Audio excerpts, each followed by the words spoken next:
CMR jewellery Dasara Diwali dhamaka offer flat 50% V on gold jewellery Andhra Telangana September 17 నుండి October 20 వరకు మాత్రమే.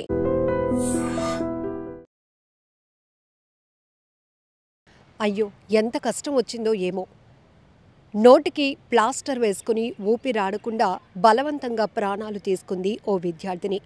గుంటూరు అశోక్ నగర్లోని నవీన లేడీస్ హాస్టల్లో వివిఐటి కాలేజీలో చదువుతున్నటువంటి విద్యార్థిని ఉంటుంది. అయితే మరి ఆ అమ్మాయికి ఏ కష్టం వచ్చిందో ఏం జరిగిందో తెలీదు, కానీ అర్ధరాత్రి ఆన్లైన్లో క్లిప్లు ప్లాస్టర్ని ఆర్డర్ పెట్టుకొని ఆర్డర్ రాగానే లోపల గదిలోనికి వెళ్ళి తన నోటి నుండా ప్లాస్టర్ని వేసేసుకొని ఊపిరి ఆడకుండా అమ్మాయి ఆత్మహత్య చేసుకుంది. ఈ ఘటన ఒక్కసారిగా ప్రతి ఒక్కరిని తీవ్ర కలవరపాటుకు గురి చేసింది. ఎందుకంటే జనరల్గా ఇప్పటి వరకు మనం అనేక సూసైడ్ విషయాలు చూస్తే కనుక ఫ్యాన్కి హ్యాంగ్ చేసుకోవడమో లేకపోతే ఏదైనా పాయిజన్ తీసుకోవడమో ఇట్లా, కానీ తనను తాను హింసించుకుంటూ తనను తాను ఊపిరి ఆడకుండా చేసుకొని ప్రాణాలు తీసుకోవడానికి ఆ అమ్మాయి ఎంతలాగా ప్రిపేర్ అయిందంటే ఆన్లైన్లో ఆర్డర్ పెట్టుకొని దానికి కావాల్సినటువంటి థింగ్స్ తెప్పించుకొని మరి ఆ నోటికి ప్లాస్టర్ అడ్డగా వేసుకొని ఆ అమ్మాయి బలవంతంగా ప్రాణాలు వదిలేసింది. ఎంత బాధాకరమైన విషయం. ఒకవైపు అమ్మాయి కాలేజ్ స్టూడెంట్ కూడా హాస్టల్లో చదువుతోంది. చాలా వరకు ఇంటికి దూరంగా విద్యను కొనసాగించే వాళ్ళు చాలామంది హాస్టల్స్లోనే స్టే చేస్తూ తమ స్టడీస్ని కంటిన్యూ చేస్తున్నారు. లేకపోతే జాబ్ పర్పస్లో ఉన్నవాళ్ళు కూడా ఒకవేళ ఫ్యామిలీ వేరే ప్రాంతంలో ఉంటే కనుక హాస్టల్స్లో ఉంటున్నారు. కానీ ఏమవుతుందో తెలీదు. ఈ మధ్యకాలంలో ఎక్కువగా ప్రాంతాలు ఏరియాలు ఏదైనా కావచ్చు, హాస్టల్లో ఉంటున్నటువంటి వాళ్ళు కూడా ఒక రకమైన ఒత్తిడికి గురవుతున్నటువంటి పరిస్థితులు కూడా ఉన్నాయి. కొన్ని చోట్ల ప్రేమ వ్యవహారం కావచ్చు, అప్పుల బాధ కావచ్చు, లేకపోతే నా వల్ల తల్లిదండ్రులు నా చదువు కోసం అప్పుల పాలవుతున్నారు, నా వల్ల నా తల్లిదండ్రులకి భారంగా మారుతున్నాను అనే ఆలోచనతో కొంతమంది సూసైడ్ నోట్ రాసి, లేకపోతే హెల్త్ బాగోలేదు, నేను ముందుకు వెళ్ళలేకపోతున్నాను, నేను చదువుకోలేకపోతున్నాను, ఇక్కడ ఉండలేకపోతున్నాను అనే ఆలోచనతో మరికొంతమంది తల్లిదండ్రులకి దూరంగా ఉండలేక, లేకపోతే ఇక్కడ ఉంటున్నటువంటి కాలేజ్ అట్మాస్ఫియర్ బాగాలేదనో ఇలా రకరకాల కారణాలు చెప్పి మరీ సూసైడ్ చేసుకుంటున్న వాళ్ళని చాలామంది యువతని చూస్తుంటే, ఇక్కడ కొంతమంది తమను తాము హింసించుకొని బలవంతంగా ప్రాణాలు వదిలేయాలి అనుకోవటం మరింత బాధాకరమైన విషయం. ఆ తల్లిదండ్రులకి ఈ విషయం తెలిసి తల్లడిల్లిపోతున్నారు. అయ్యో నా కూతురు బాగా చదువుకుంటుందని అక్కడ హాస్టల్లో ఉండి కాలేజ్కి వెళ్తుంది అనుకునే లోపే ఇంతలోనే అర్ధాంతరంగా తనువు చాలించిందంటూ రోధిస్తున్నటువంటి తీరు ప్రతి ఒక్కరికంట కన్నీరు పెట్టేస్తోంది.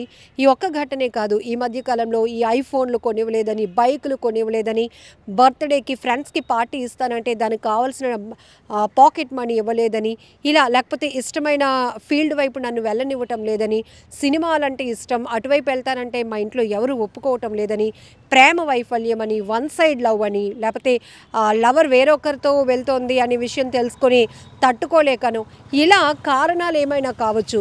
అలానే చదువు కొనసాగించలేక, లేకపోతే ఈ ఒత్తిడిని మేము భరించలేకపోతున్నాం. మరికొంతమంది యువత మరీ దారుణం, సొసైటీలో ఉన్నటువంటి కరప్షన్ని తట్టుకోలేకపోతున్నాం, పోటీ పడలేకపోతున్నాం ఈ సొసైటీలో, అందుకని చనిపోవాలనుకుంటున్నామని సూసైడ్ నోట్లు రాసి మరి అర్ధాంతరంగా తనువు చాలిస్తూ ఉండటం చాలా బాధాకరమైన విషయం. కారణం ఏదైనా కావచ్చు, కానీ సొల్యూషన్ చావు అనుకోవడం మాత్రం చాలా తప్పు. ఎందుకంటే ప్రతి ఒక్కరూ తమ లైఫ్లో ఎదురయ్యేటటువంటి స్ట్రగుల్స్కి సొల్యూషన్ ప్రాణాలు తీసుకోవడమే అనుకుంటే ఎవరు మిగలరేమో. ఎందుకంటే ప్రతి ఒక్కరూ ఏదో రకంగా నిరంతరం ఒత్తిడికి గురవుతూనే ఉంటారు. ఈ లైఫ్ని ముందుకు తీసుకెళ్ళటానికి ఎన్నో స్ట్రగుల్స్ చూసిన తర్వాతే కొంతమంది సక్సెస్ రేట్లోనికి వెళ్తున్నటువంటి పరిస్థితులు కూడా ఉన్నాయి. సో ఈ రకంగానే చాలామంది సైకాలజిస్టులు కూడా, మోటివేషన్ స్పీకర్స్ కూడా ఎప్పటికప్పుడు అసలు ఫస్ట్ మిమ్మల్ని మీరు ప్రేమించుకోండి, లైఫ్ ఏంటో తెలుసుకోండి, మీరు బ్రతకటం అనేది ఎందుకు అవసరం అనేది తెలుసుకోగలిగితేనే మనం ఎన్ని అవరోధాలు ఎదురైనా కూడా వాటన్నింటినీ అధిగమించి ముందుకు వెళ్ళగలుగుతాం. మన వల్ల మన పేరెంట్స్ హ్యాపీ అవ్వాలి, కానీ మన వల్ల వాళ్ళకి కడుపు కోత మిగలకూడదు అనేటటువంటి మోటివేషన్ స్పీచెస్ కూడా మనం రెగ్యులర్గా చాలా వింటూనే ఉన్నాం.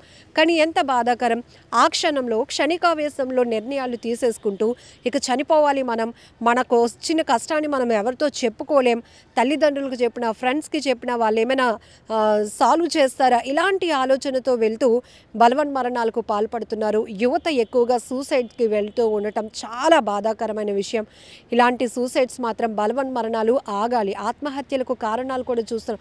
కొంతమంది ఏకంగా సెల్ఫీ వీడియోలు తీసి మరి రీజన్ చెప్తూ మేము చనిపోవాలనుకుంటున్నాం, చనిపోయే ముందు మా బాధకి మా ఒత్తిడికి కారణం ఏంటో చెప్పాలి అనుకుంటున్నామంటూ అందరికీ తెలియజెప్పే ప్రయత్నంలో సెల్ఫీ వీడియోలు కూడా తీసి పోస్ట్ చేసి మరీ చనిపోతూ ఉన్నారు. ఇలా రకరకాలుగా సూసైడ్ కారణాలు మనం చూస్తూ ఉంటే చాలా బాధ అనిపిస్తోంది. ఇప్పుడు కనీసం ఈ అమ్మాయి తల్లిదండ్రుల కోసం ఆలోచించినా తనకొచ్చిన కష్టాన్ని వాళ్ళతో చెప్పుకోగలిగినా కూడా ఒక సొల్యూషన్ దొరుకునేమో, పరిష్కారం ఉండునేమో, తను అలా చనిపోకుండా ఉండునేమో అనిపిస్తోంది.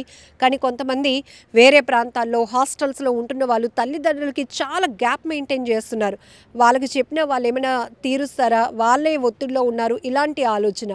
బట్ కష్టం ఏదైనా కావచ్చు, మనం వాళ్ళకి చెప్పుకోగలిగితే ఒక సొల్యూషన్. ఎందుకంటే మనకి హార్ట్ఫుల్గా మనల్ని మనసుకు హత్తుకొని తీసుకునేది మన బాధ్యతలు చిన్నప్పటి నుంచి మోస్తున్నది వాళ్ళే కాబట్టి వాళ్ళకైనా షేర్ చేసుకోవాలి. లేకపోతే క్లోజ్ ఫ్రెండ్స్ కొంతమంది ఉంటారు, ఇలా జరుగుతోంది, ఏం చేస్తే బాగుంటుంది, నాకు చాలా ఒత్తిడిగా ఉంటుందన్న ఉంటుంది. లేకపోతే ఇంకెవరి వల్లనైనా మనం స్ట్రగుల్ అవుతున్నాము అనుకుంటే పోలీసుల్ని అప్రోచ్ అవ్వచ్చు. ఇలా రకరకాల ఆప్షన్స్ ఉండి కూడా కేవలం వాళ్ళకు వచ్చిన కష్టానికి ఒకటే సొల్యూషన్, అది చావే అని అనుకోవడం మాత్రం చాలా బాధాకరమైన విషయం.